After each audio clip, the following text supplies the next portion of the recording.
आज के वीडियो में हम फेयर वैल्यू गैप को समझेंगे क्या है और कैसे इसे यूज करके हम ट्रेड ले सकते हैं। फेयर वैल्यू गैप क्या होता है? जब भी प्राइस अपने बैलेंस एरिया को छकर एक जगह से दूसरी जगह बहुत तेजी से मूव करता है, तो इसका मतलब यहाँ प्राइस में इम्बैलेंस क्रिएट हो रहा है। फॉर एग्जाम्पल, यहाँ मार्केट में सेल्स के मुकाबले बायस ज्यादा है।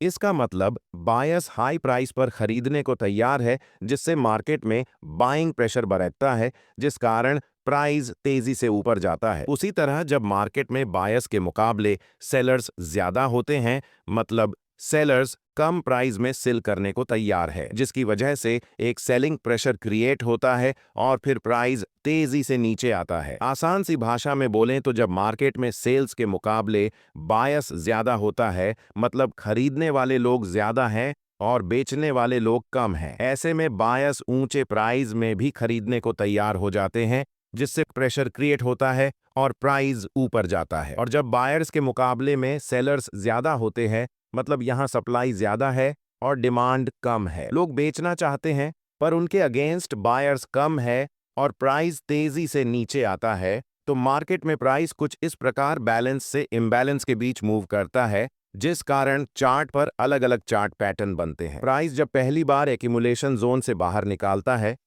अगर यहाँ बायस ज्यादा है तो प्राइस ऊपर की तरफ ब्रेकआउट करता है, लेकिन अगर यहाँ बायस के मुकाबले सेलर्स कम है, तो यहाँ जो सेलर्स पहले अपना सेलिंग ऑन ऑर्डर नीचे लगाकर बैठे थे, वो अब अपने सेलिंग ऑन ऑर्डर्स को ऊपर की तरफ शिफ्ट करते हैं, जिसके कारण बायर्स को ऊंचे प्राइस में स्टॉक को खरीदना पड़ता है, जिससे प्राइस तेजी से ऊपर बढ़ता है। इसलिए यहाँ प्राइस में एस गैप बनता है, जिसे हम दो कैंडल के बीच इजीली देख सकते हैं, फेयर वैल्यू गैप बोलते हैं। आइए अब देखते हैं कैसे हम चार्ट पर फेयर वैल्यू गैप को मार्क करते हैं। अगर अपर ट्रेंड के दौरान कुछ इस प्रकार कंटिन्यू मोमेंटम कैंडल बनते हैं, तो हमें नीचे से ऊपर की तरफ 3 कैंडल को लेना है, जहां हमें फर्स्ट कैंडल का हाईएस्ट प्राइस मार्क करना है और थर्ड कैंडल का लोएस्ट प्राइस मार्क करना है, जिससे हमें एक क्लियर गैप दिखता है। इस गैप को हम या फेयर वैल्यू गैप बोलते हैं। इसी तरह अगर बेरिश मार्केट के दौरान हमें कुछ इस प्रकार बिग मोमेंटम कैंडल्स मिलते हैं, तो हमें फर्स्ट कैंडल का लोएस्ट प्राइस मार्क करना है और थर्ड कैंडल का हाईएस्ट प्राइस मार्क करना है।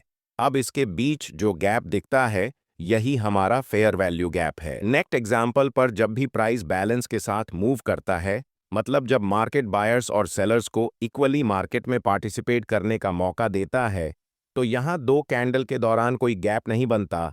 इसका मतलब यहाँ कोई फेयर वैल्यू गैप नहीं है। इसीलिए इस तरह के प्राइस एक्शन को हम बैलेंस प्राइस एक्शन बोलते हैं, क्योंकि यहाँ प्राइस में कोई भी इम्बैलेंस मौजूद नहीं है। अब नेक्स्ट एग्जाम्पल को देखिए। यहाँ फर्स्ट पुलिस कैंडल एक इनसाइड कैंडल है जो इस बिग रेड मदर कैंडल के अंदर है, तो यहाँ हम इस रेड कैंडल को फर्स्ट कैंडल कंसीडर करेंगे और इस तरह से कैंडल का नंबरिंग करेंगे। अब यहाँ फर्स्ट कैंडल का हाईएस्ट पॉइंट और थर्ड कैंडल का लोएस्ट पॉइंट को मार्क करेंगे, और अगर कोई गैप दिखता है तो ये एक फेयर वैल्यू गैप है। अगर चार्ट में इनसाइड कैंडल बनता है, तो हम मदर कैंडल को ध्यान में रखकर फेयर वैल्यू गैप को मार्क करेंगे।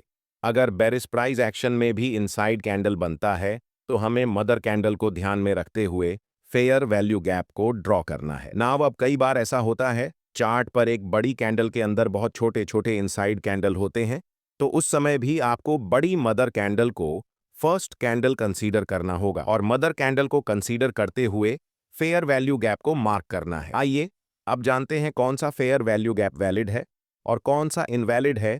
Number 1, fair value gap must be unmitigated. जब भी चार्ट पर फेयर वैल्यू गैप बनता है, तो मार्केट उस गैप को फील करने के लिए एक बार उस डायरेक्शन में वापस आता है और उस गैप को भरने के बाद फिर अपने पुराने ट्रेंड को कंटिन्यू करता है। इसका मतलब प्राइस इस गैप को सिर्फ एक बार यूज करता है, इसलिए फिर वैल्यू गैप तब तक वैलिड रहता है जब तक कि वो अनमिटिगेटेड है, यानी कि उसका इस्तेमाल एक बार भी ना हुआ हो। लेकिन अगर प्राइस किसी भी फेयर वैल्यू गैप को एक बार फील कर देता है, तो वो मिटिगेटेड हो जाता है, जिसे हम फ्यूचर में यूज नहीं कर सकते। सिंपली फेयर वैल्यू गैप को हम सिर्फ एक बार यूज कर सकते हैं। Number 2, candle closing in fair value gap. बहुत बार क्या होता है, मार्केट फेयर वैल्यू गैप तक आता है और फिर उसे रिस्पेक्ट किए बिना उसे ब्रेक कर देता है और कैंडल की क्लोजिंग फेयर वैल्यू गैप के बाहर होती है। अगर चार्ट पर इस तरह का प्राइस एक्शन होता है, तो ये एक इनवैलिड फेयर वैल्यू गैप बन जाता है। इसे अब हम आगे इस्तेमाल नहीं कर सकते।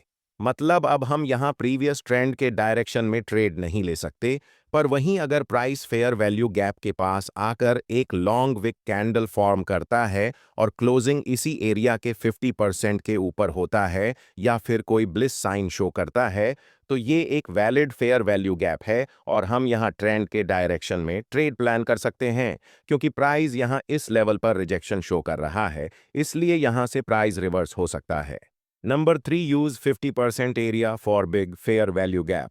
जब भी प्राइस बहुत समय से एक एकॉम्युलेशन जोन में होता है, तो इसके बाद जो ब्रेकआउट होता है वो बहुत स्ट्रॉन्ग ब्रेकआउट होता है, जिससे चार्ट पर बिग साइज कैंडल बनता है और फेयर वैल्यू गैप भी बनता है। इस सिचुएशन में हम प्राइस का बॉटमने का वेट नहीं कर सकते, क्योंकि आपने बहुत बार देखा होगा प्राइस बहुत बार फेयर वैल्यू गैप के स्टार्टिंग पॉइंट से या 50% से ही रिवर्स हो जाता है, जिससे हम ट्रेड में एंटर नहीं हो पाते।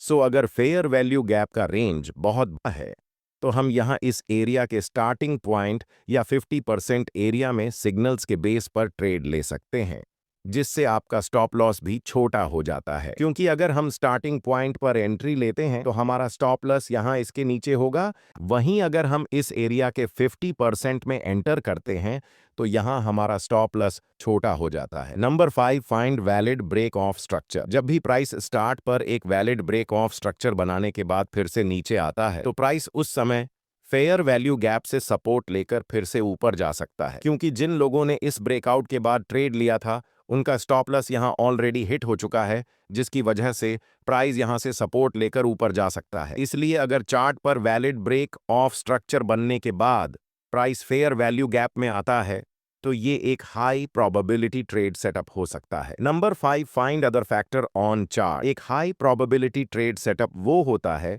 जहां मल्टीपल कॉन्फ्लुएंस होते हैं, तभी आप मार्केट में खुद को ट्रैप होने से बचा सकते हो। फॉर एग्जाम्पल, यहाँ प्राइस ब्रेक स्ट्रक्चर क्रिएट करने के बाद इस फेयर वैल्यू गैप के पास आती है। सो एक अकेले फेयर वैल्यू गैप के भरोसे हम रिवर्स एंट्री नहीं ले सकते।